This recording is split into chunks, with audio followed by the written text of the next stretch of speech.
the things that we've been talking about over this week have been revolving around the pandemic. But there were other stories as well, and one features now, right, Chris? I mean, this is about cladding on buildings, a really important subject. Hugely important, Anita, and one that I can't help but thinking we would have talked about much, much more on our programmes if it wasn't for the all-consuming nature of the pandemic.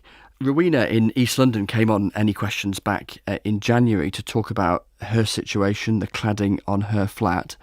This is the legacy of the Grenfell Tower fire back in 2017 in West London. And I wanted to go and see her and see how things are now. Hiya, how are you doing? I'm Chris. Nice to meet you. Nice to meet you. Are you well? Yeah, good, Thanks for finding the time to speak to me. I'm always conscious as the presenter of a programme that I'll go on the radio and I'll say, and email us if you've got a question and all of that. And I wonder what it was that made you think, I want to get in touch. I felt like it was an important topic that deserved more of a light to be shone on it, and also valued the opportunity for the panel to discuss and debate the topic. Rowena's in East London next. Hi, Rowena. Hi, Chris. So I'm living in a one-bedroom flat, which has been assessed as having unsafe cladding and other fire safety defects. I would like to sell it so I can start a family in a bigger home, but these flats are unmortgageable, so I can't sell. And as a leaseholder, I'm liable to pay for these problems, which I didn't cause. The repair costs are unaffordable, with some costs exceeding £100,000 per flat. And whilst there is a government fund, this has been more than 10 times oversubscribed. So there is not a viable solution for me and the millions of other people in the same position. Rewind back to the feeling you had when you moved in, and then what happened with Grenfell and then after that. Mm-hmm. Yeah, so when I bought this flat 7 years ago, I was really proud of myself. I'd worked hard my whole life, studied really hard at university, saved up, and I was so happy to just make my first step onto the property ladder. And then Grenfell happened, which was obviously a tragic event and shocked the whole country. I took some precautions at that time. I spoke to our property agents and I said, what's our procedure? Do we stay put? Do we evacuate? And I also bought a fire blanket in case there's a fire in my flat, and checked that my smoke alarms were working. And then, to be honest, I didn't really think about it, apart from seeing the articles in the newspaper, but I didn't think that I would be personally impacted. And then our block was assessed for the EWS1 assessment and failed it, which means that we require extensive remedial works. What have you been told about what it is about the flat or the block of flats that makes it dangerous? So we are missing fire breaks, which are things which stop fire spreading from one floor to another. Also, sections of the cladding are unsafe. We have polystyrene around the outside of the building, and obviously polystyrene is flammable. We also have flammable balconies. The balconies are made from wood. But I think it's important to add that we did have a fire in one of our blocks, and it was on a balcony due to a cigarette butt lighting the balcony. And the fire did not spread onto the cladding, and it did not spread to the balcony above. Do you feel safe? When we last spoke, I didn't feel safe. But I would say that now, when I think about the fire that's already happened that didn't spread, I feel safe. But what I don't feel safe about is my financial future. If we have a huge bill landing on our doorstep of tens of thousands of pounds, I don't know how I will be able to pay it. I am in quite a fortunate position that my family have said that they will draw from their pension, or my grandparents will lend me the money. But it's not fair, and that will impact the rest of my life as well. If I have to borrow £70,000 from my parents or grandparents, how am I going to be able to afford a bigger property in the future? Rowena, meet Caroline Dinenage, Government Minister, and Caroline, talk to Rowena. Oh, Rowena, I can only imagine how awful it is. The Grenfell Tower disaster was horrific, and it I was can imagine how 3.5 years ago. Plays on your mind. We have made it our priority to ensure people are safe in their homes, Chris. That's why we've made £1.6 billion available to pay for cladding to be removed. By now, this ACM cladding, which is the dangerous cladding, 90% of buildings with that have now had it removed. All the work is underway, and 100% of buildings in the social sector. When you hear government ministers saying what they've said over the last few weeks, the last few months, They say they recognise the injustice of the circumstance you find yourself in. Do those words ring true or ring hollow? Ring hollow for sure. For years they've been saying that leaseholders shouldn't have to pay, and then the story changes to leaseholders should not have to pay unaffordable costs. And then you have MPs like Robert Jenrick saying, buyer beware. Well, it's impossible to know when you buy a flat in a huge development that there could be significant structural defect. The surveys cost over £30,000. It also frustrates me how lots of MPs seem to focus on the ACM cladding, and according to them 90% of ACM cladding has been started to be removed.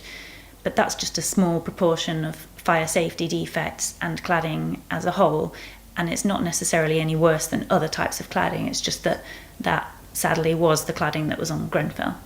Since we spoke on the radio a few months back in January, what, if anything, has changed? We've had an estimated quote of £67,000 per flat to remediate. This isn't a fixed quote either. This could increase. It already increased from 50,000 around Christmas. We've also been told that we need to have 3 fire marshals on site overnight patrolling, but it would seem more appropriate if we could have good quality alarms or sprinklers, or just something a little bit more sustainable. As you say, how odd that here we are in 2021 in a building that's less than 2 decades old, and the interim solution is people walking down the corridor at 3 o'clock in the morning. It just seems bizarre. I know it has been done based on fire experts' advice, but there's no proven evidence that it definitely increases our protection, and it costs a lot of money. There's a huge amount of detail, obviously, in all of this that you're having to wrestle with, but one thing you're particularly conscious of is tax, and being taxed on the very thing that you would have never imagined having to pay for in the first place, the mitigations to try and make this block safe. Yeah, I can't believe that we're still being charged VAT for the remedial works, given that this issue was partly caused by government's deregulation. And also it really annoys me that MPs say it's not fair that the taxpayers should take the burden for these remedial works. I am a taxpayer. That is how I afforded this property in the first place. And by the very nature of taxes often go towards things that not everybody directly benefits from. I don't have any children, and my taxes go towards education, which is fine. That's great. Obviously, I want children to be educated. I was struck that you were saying that you do feel trapped in terms of your ability to, well, sell it and move on, and as you say, take that next step on the property ladder.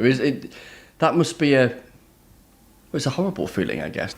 Yeah, it's quite scary, and it makes me really frustrated and feel quite sick when I see newspaper articles about house prices at their highest ever, and buyers not having to pay stamp duty, and I'm here in my flat that I can't sell, that even if it gets remediated, who's going to want to buy a flat in future? I mean, they're going to be pretty much worthless. In reality, it wasn't a stupid decision. I made the best decision at the time. I did lots of research. I spoke to people who already lived in the blocks.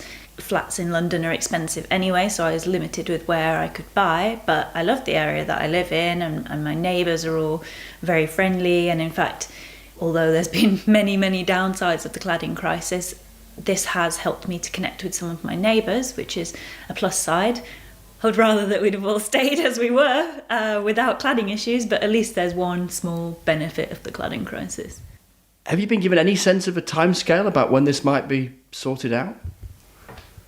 It's unclear for the whole country how long it will take to resolve this issue, but estimates put it between over 5 years, maybe even 10 years, worst case scenario. And given that timescale, do you find yourself sort of reevaluating what you hope to achieve in life, whether it be family stuff or moving or not being able to move? That must raise some really big questions.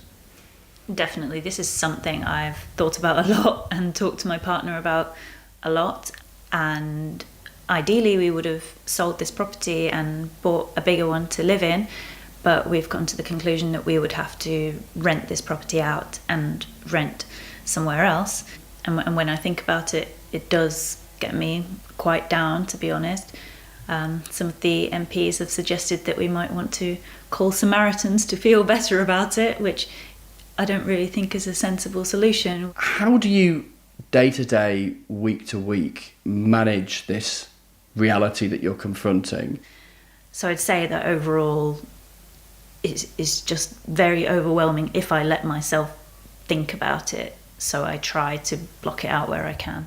It's been a few days since I went to see Rowena, but she's been in touch. There's been some developments, so we're going to call her up on Zoom and find out more.